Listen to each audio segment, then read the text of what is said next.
brought to you by Silver Pumps. Top quality और consistent performance के लिए सिर्फ सिल्वर पंप नाम याद रखना। अनुमति के बाद भी अगर रामचरितमानस का रामकथा नहीं होगी उत्तर प्रदेश में, तो क्या पाकिस्तान थोड़ी हो गया उत्तर प्रदेश।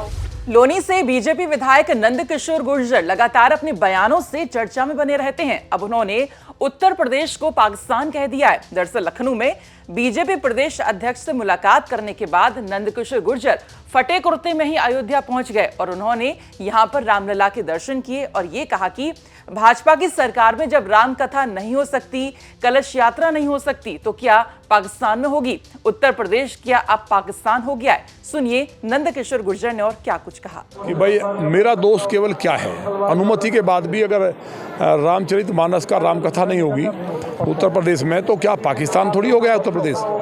और वहाँ लाठीचार्ज किया गया, कलश तोड़े गए, बहन बेटियों के साथ बदतमीजी हुई और रामचरितमानस को मैंने कैसे बचाया है सबने देखा है।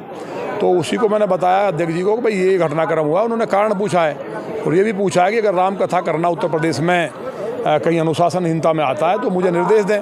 आपको बता दें कि बीते दिनों विधायक ने अपने क्षेत्र में राम कथा के आयोजन से पहले कलश यात्रा निकाली थी, जहां पर पुलिस ने उनकी कलश यात्रा को रोकने का प्रयास किया, जिसके बाद विधायक और पुलिस अधिकारियों की आपस में जमकर बहस हो गई और इस दौरान विधायक जमीन पर गिर पड़े और इस बीच उनका कुर्ता भी फट गया था और तब से विधायक भूखे प्यासे फटे कुर्ते में ही न्याय मांग रहे हैं।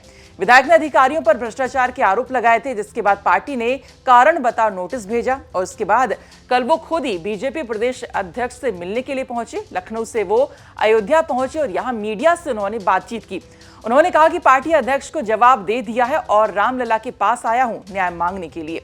उन्होंने आगे कहा कि भगवान राम 14 वर्ष के लिए वनवास में थे, तो जब तक मुझे न्याय नहीं मिल जाता मैं ऐसे ही रहने वाला हूं। राम राज्य के लिए भगवान तो 14 साल रहे वनों में, मैं पूरे जीवन रहूंगा जब तक न्याय नहीं मिलेगा। जब मेरे प्राण चले जाओ, रामचरितमानस प्राण है कि हिंदू के, पूरे सनातन का अपमान हुआ है। लोकतंत्र का कुर्ता फटा, मेरा नहीं फटा है। बहरहाल अब देखना होगा कि विधायक इस मामले में पार्टी क्या कुछ फैसला लेती है। हालांकि नंदकिशोर के समर्थन में डिप्टी सीएम केशव प्रसाद मौर्य पहले ही गौतम बुद्ध नगर में एक कार्यक्रम में मंच से कह चुके हैं कि इस मामले में जो भी दोषी होगा उस पर कार्रवाई होगी।